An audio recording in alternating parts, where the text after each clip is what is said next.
least bring political pressure to bear to keep the debt small.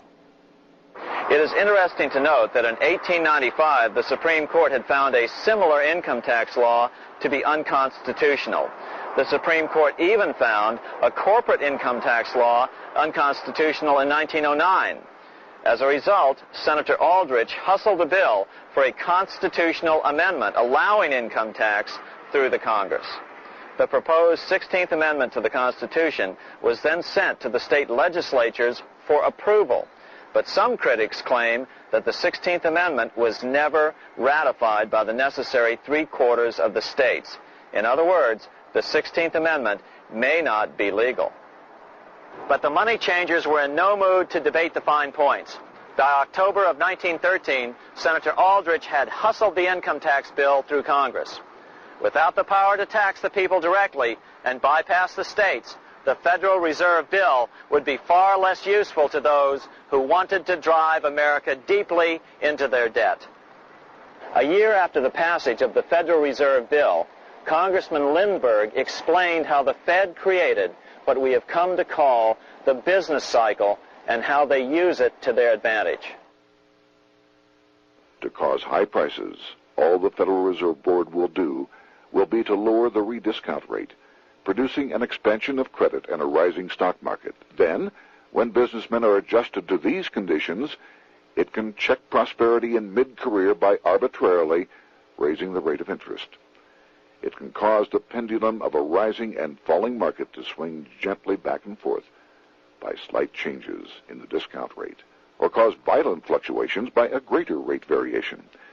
And in either case, it will possess inside information as to financial conditions and advanced knowledge of the coming change, either up or down. This is the strangest, most dangerous advantage ever placed in the hands of a special privileged class by any government that ever existed. The system is private, conducted for the sole purpose of obtaining the greatest possible profits from the use of other people's money. They know in advance when to create panics to their advantage. They also know when to stop panic. Inflation and deflation work equally well for them when they control finance. Congressman Lindbergh was correct on all points. What he didn't realize was that most European nations had already fallen prey to the central bankers decades or centuries earlier. But he also mentions the interesting fact that only 1 year later the Fed had cornered the market in gold. This is how he put it, quote, "Already the Federal Reserve banks have cornered the gold and gold certificates," close quote. But Congressman Lindbergh was not the only critic of the Fed. Congressman Lewis McFadden, the chairman of the House Banking and Currency Committee from 1920 to 1931, remarked that the Federal Reserve Act brought about a superstate controlled by international bankers and international industrialists acting together to enslave the world for their own pleasure. Notice how McFadden saw the international character of the stockholders of the Federal Reserve. Another chairman of the House Banking and Currency Committee in the 1960s, Wright Patman from Texas, put it this way. In the United States today, we have in effect two governments. We have the duly constituted government, then we have an independent, uncontrolled, and uncoordinated government in the Federal Reserve System, operating the money powers which are reserved to Congress by the Constitution. Even the inventor of the electric light, Thomas Edison, joined the fray in criticizing the system of the Federal Reserve. If our nation can issue a dollar bond, it can issue a dollar bill. The element that makes the bond good makes the bill good also. The difference between the bond and the bill is the bond lets money brokers collect twice the amount of the bond and an additional 20%, whereas the currency pays nobody but those who contribute directly in some useful way. It is absurd to say that our country can issue $30 million in bonds and not $30 million in currency. Both are promises to pay, but one promise fattens the usurers and the other helps the people. 3 years after the passage of the Federal Reserve Act, even President Wilson began to have second thoughts about what had been unleashed during his first term in office. We have come to be one of the worst ruled, one of the most completely controlled governments in the civilized world, no longer a government of free opinion, no longer a government by a vote of the majority, but a government by the opinion and duress of a small group of dominant men. Some of the biggest men in the United States in the field of commerce and manufacture are afraid of something. They know that there is a power somewhere so organized, so subtle, so watchful, so interlocked, so complete, so pervasive, that they had better not speak above their breath when they speak in condemnation of it. Before his death in 1924, President Wilson realized the full extent of the damage he had done to America when he confessed, "I have unwittingly ruined my government." So finally, the money changers, those who profit by manipulating the amount of money in circulation, had their privately owned central bank installed again in America.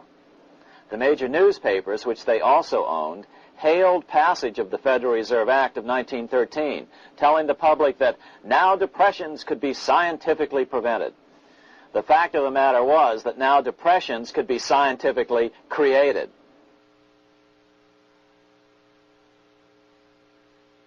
Power was now centralized to a tremendous extent. Now it was time for a war, a really big war. In fact, the First World War. Of course, to the central bankers, the political issues of war don't matter nearly as much as the profit potential, and nothing creates debts like warfare. England was the best example at that time. During the 119-year period between the founding of the Bank of England and Napoleon's defeat at Waterloo, England had been at war for 56 years, and much of the remaining time she'd been preparing for war. In World War I, the German Rothschilds loaned money to the Germans, the British Rothschilds loaned money to the British, and the French Rothschilds loaned money to the French. In America, J.P. Morgan was the sales agent for war materials to both the British and the French. In fact, 6 months into the war, Morgan became the largest consumer on earth, spending $10 million a day. His offices here at 23 Wall Street were mobbed by brokers and salesmen trying to cut a deal. In fact, it got so bad that the bank had to post guards at every door and at the partners' homes as well. Many other New York bankers made out as well from the war. President Wilson appointed Bernard Baruch to head the War Industries Board. According to historian James Perloff, both Baruch and the Rockefellers profited by some $200 million during the war. But profits were not the only motive.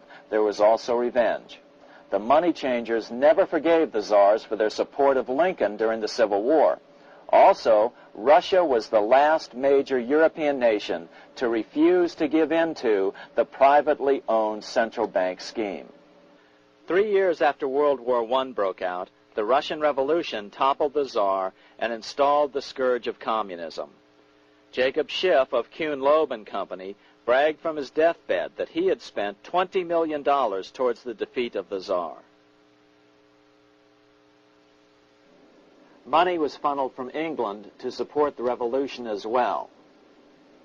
Why would some of the richest men in the world financially back communism, the system that was openly vowing to destroy the so-called capitalism that made them wealthy? Researcher Gary Allen explained it this way. If one understands that socialism is not a share the wealth program, but is, in reality, a method to consolidate and control the wealth, then the seeming paradox of super-rich men promoting socialism becomes no paradox at all. Instead, it becomes logical, even the perfect tool of power-seeking megalomaniacs. Communism, or more accurately socialism, is not a movement of the downtrodden masses, but of the economic elite. As W. Cleon Skousen put it in his 1970 book, The Naked Capitalist, power from any source tends to create an appetite for additional power. It was almost inevitable.